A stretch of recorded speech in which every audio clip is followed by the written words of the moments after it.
Still here? Go home before you start smelling like old people. My husband and I were at our son's housewarming celebration. He had become the president of his company. As we were there, our daughter-in-law emerged from upstairs, speaking to us with a tone of arrogance, hurling insults our way. Our son stood up. It looked like he was about to intervene to stop his wife's verbal abuse. But beside me, my husband muttered under his breath, "Should we just bring this house down?" His words caught the daughter-in-law off guard. She let out a mismatched, "Huh?" Little did she know, it wasn't just the house that might come crumbling down. It was her life, too, though she couldn't possibly imagine it at the time. I am Martha, about to turn 64. Married to Damien, we've lived a happy life in this home. Blessed with 2 sons, Chaz, our eldest, and Dennis, our second. They've grown up to have families of their own, each leading respectable lives. All my husband and I want is to spend the rest of our lives in happiness. However, there's one thing that's been worrying us. It was about Chaz's wife, Ela. Since our first meeting, I never got a good impression of her. At 24, Chaz's wife came to introduce herself for marriage. She greeted us at the entrance, but her face lacked any smile. Ela, right?" I asked for confirmation, having never been properly introduced. Her reaction was anger. "What, does Chaz have other women or something?" she snapped. Both Chaz and I were taken aback. "What are you talking about? Of course not." Chaz hurried to clarify to her. "Then why the need to confirm my name?" Her temper flared, and they started to argue right there in the entrance hall. "I'm sorry. It's my fault for saying something unnecessary." I intervened, flustered, trying to stop their fight. Though I thought their young age might be a factor in her lack of common sense, I hoped that in time, as they settled into marriage, this would all become a laughing matter. Eventually, introductions were made, and the family meeting went on. Chaz's in-laws are really pleasant people. They run a small electronics store, and they seem to get along well. Perhaps because they're so fond of Chaz, our first meeting was a bit of a situation, but I choose to see it positively. It just shows how loved Chaz is. After the wedding, Chaz and his wife started living in an apartment close to our house. A few years later, it was Dennis's turn to get married. Dennis and his wife were expecting a baby when they tied the knot. Dennis was a college student at the time, and Celia, his 20-year-old wife, had started working at her family's home after graduating from high school. Honestly, I was at a loss. My husband and I were anxious about what kind of person would come into the family, but at the first greeting, Dennis's wife brought a gift and introduced herself politely at the entrance. I was taken aback. I had thought that Chaz's young wife was just immature, but Dennis's even younger wife was so well-mannered. Though I had my reservations about how their marriage came about, she turned out to be a very lovely and kind person. She visited our home many times before the wedding. Even heavily pregnant, she offered to help out.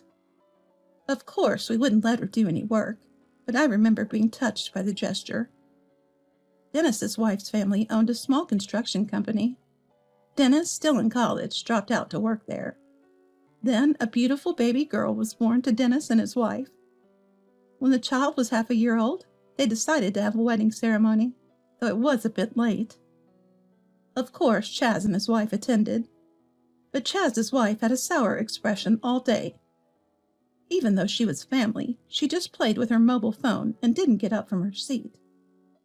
Both my husband and I wanted to speak to her, but her demeanor screamed, "Do not approach." The wedding ended without a hitch, but the trouble came afterward. Since they had a small child, they decided not to have a reception. So I suggested, why don't we have a small get-together at our place? Dennis and his wife were delighted, and we prepared some snacks and hors d'oeuvres, inviting Chaz and his wife to our home.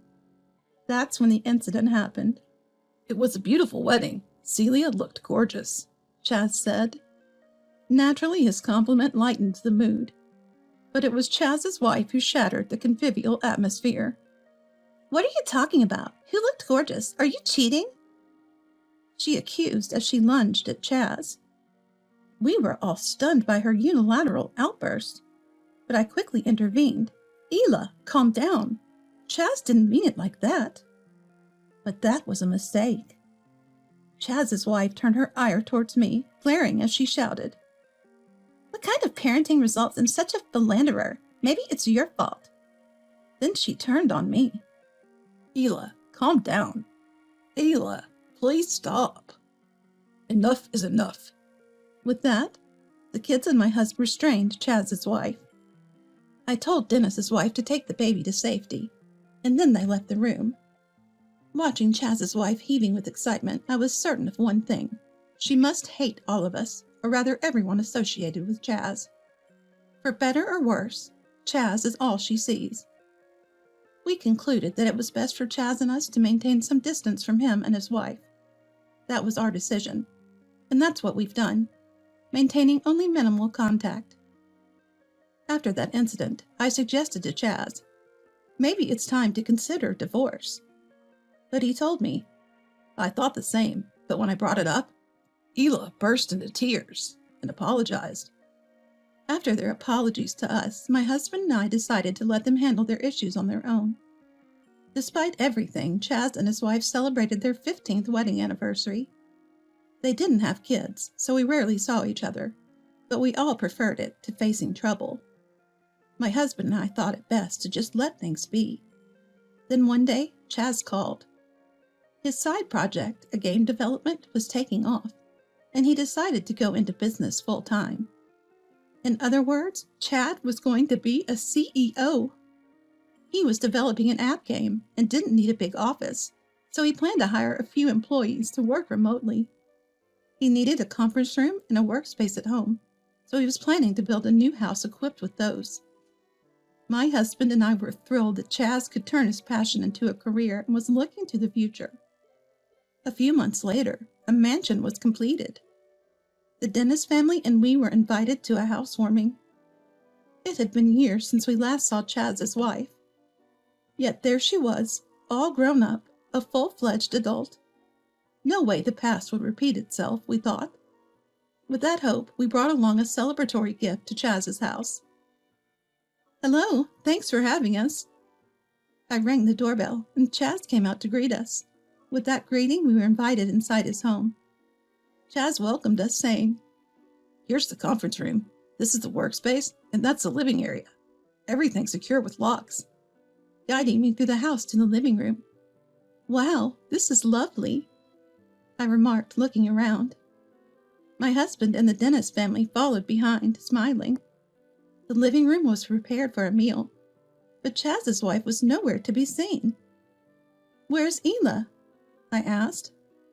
But Chaz avoided discussing her. In the end, we started the meal without her, and both my husband and Dennis handed their housewarming gifts to Chaz. "You didn't have to go through all this trouble," Chaz said, embarrassed yet grateful, accepting the gifts with thanks, following Dennis's assurance that it was for a celebration. Dennis's family had grown by one since that time, the oldest now in elementary school. The youngest is still 2. Both are dazzled by the new home. It was during these happy moments. A noise came from upstairs, followed by the pitter-patter of footsteps and the sound of someone coming down the stairs. "Is that you, Ela?" I called out to Chaz, but Chaz didn't respond. Then, as she walked into the living room, she frowned upon seeing us. "Ela, hello, long time no see. Sorry for intruding," I greeted her. Yet she remained surly, and then she said to us, "You're still here? The old people smell is going to linger. Leave already. The atmosphere, once cordial, turned icy. "Hey, Ela, that's out of line," Chaz scolded his wife. But his wife didn't seem inclined to accept the rebuke. "But it's true. This brand new house is getting tainted because of them. I told you not to invite them. You get that? You're a president now. We don't live in the same world as these old fogies who can't retire or the average Joes who dropped out of college and got married because of pregnancy." Dennis's family and I were lost for words. Even the grandchildren in elementary school were stunned. I made excuses for her, blaming it on youth or her love for Chaz, but I was wrong. She lacked something fundamental as a person: warmth and kindness towards others.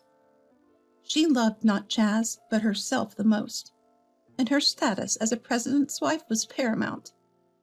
I was furious. I couldn't stay silent. Right as I was about to retort, my husband, who'd been listening to Chaz and his wife's quarrel, let out a sigh. He's usually so calm and kind-hearted. It was then that he spoke. "Shall we just tear this house down?" At my husband's words, Dennis's family, I, and even Chaz looked at him in shock. No one could believe those words came from him. Amidst this, only Chaz's wife let out an off-key. "Huh? Damien, do you even understand what you're saying?" she asked. "Of course. This house that I designed and Dennis built might as well not exist," my husband replied. "What?" Chaz's wife, petrified. "A house designed by an old man and built by less than ordinary people is unacceptable for the president's wife, Ela. Since we live in different worlds, maybe you should just move out," he said calmly, which somehow felt more intimidating. Acknowledging that we knew the full story, none of us interfered with the conversation between my husband and Chaz's wife. "What do you mean by that?"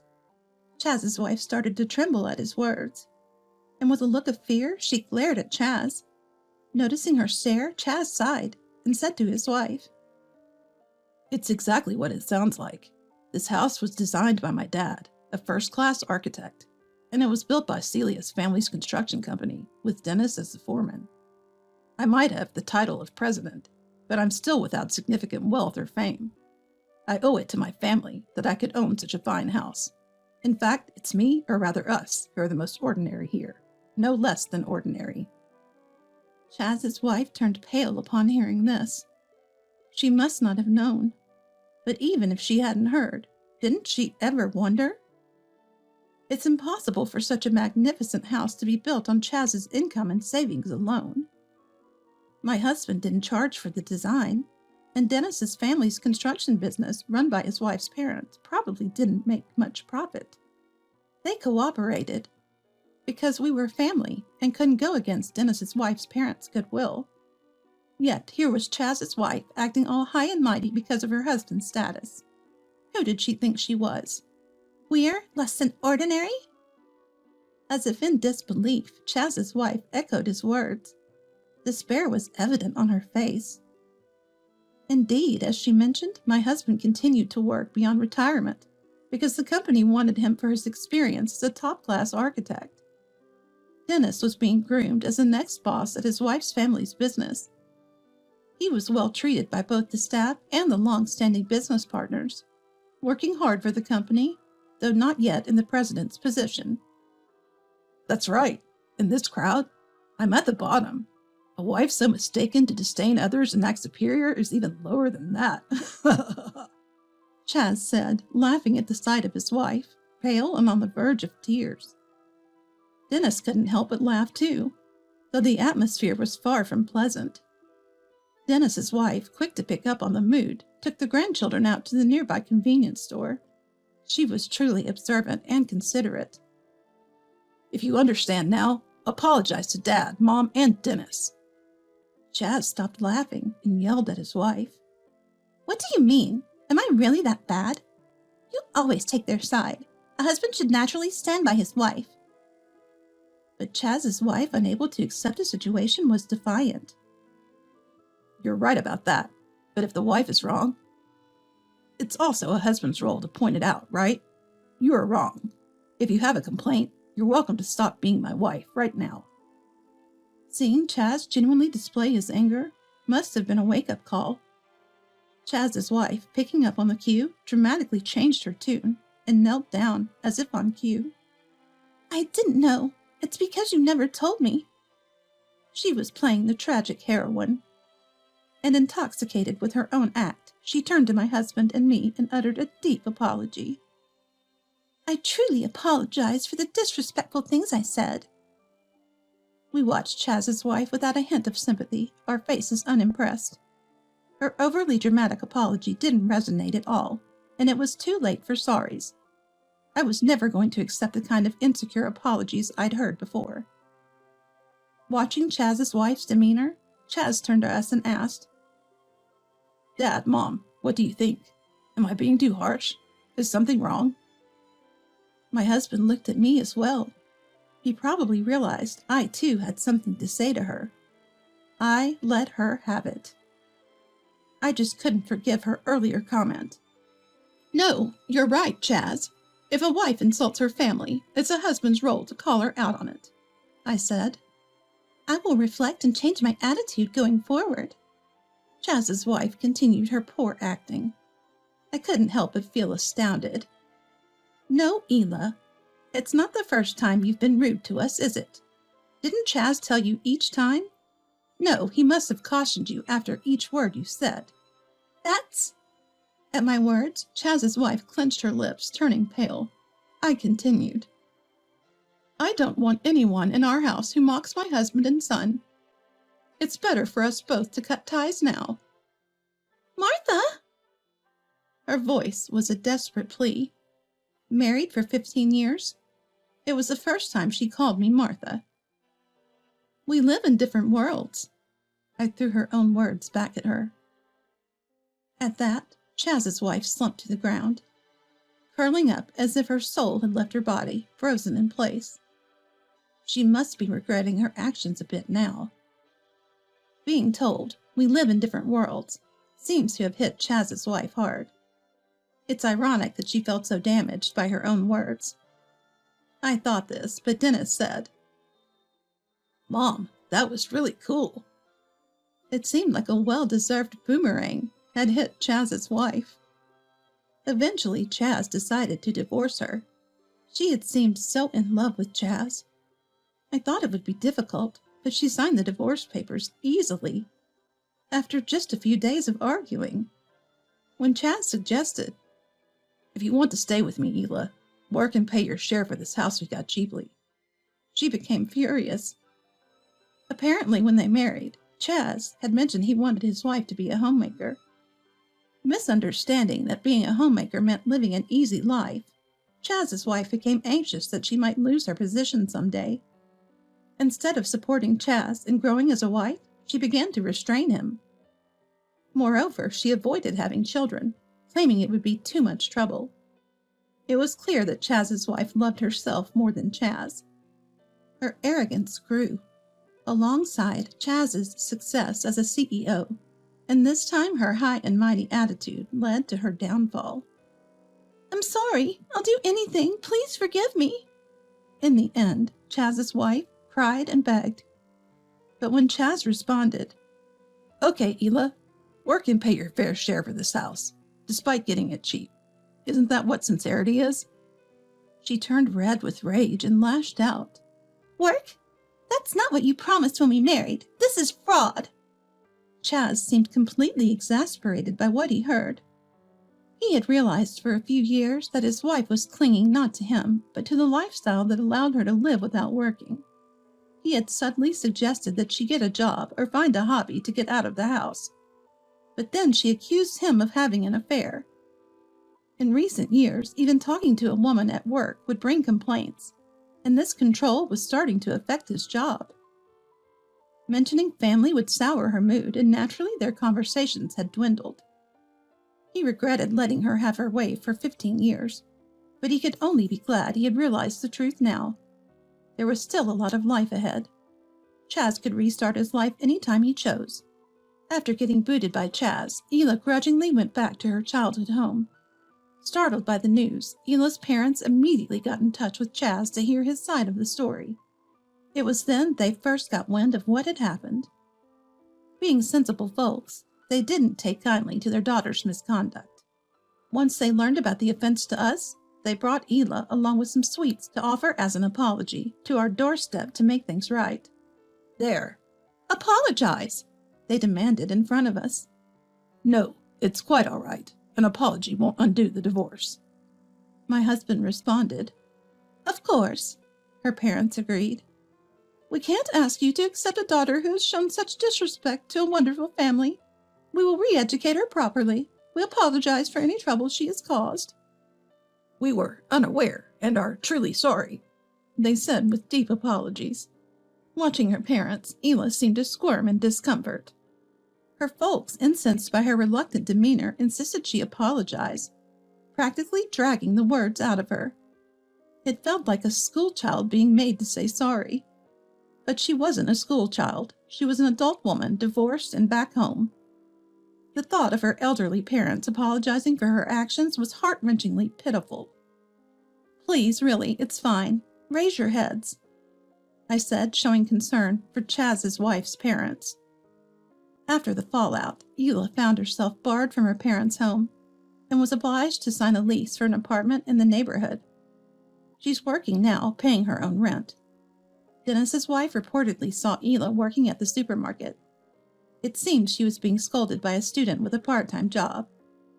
Ela, with little work experience to her name, being reprimanded by someone younger, a part-time student no less, might just be the medicine she needed.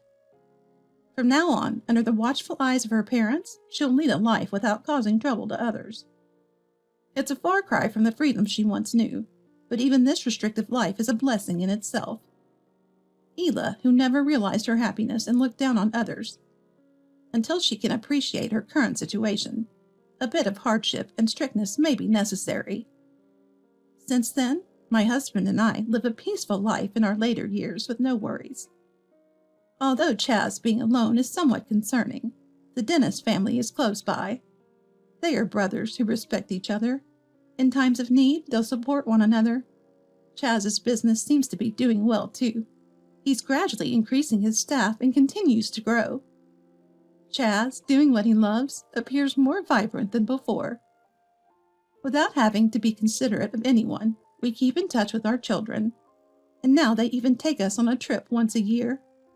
What a luxurious daily life we lead, for which I am endlessly grateful. Recognizing the small joys of everyday life makes us feel that life itself is filled with happiness.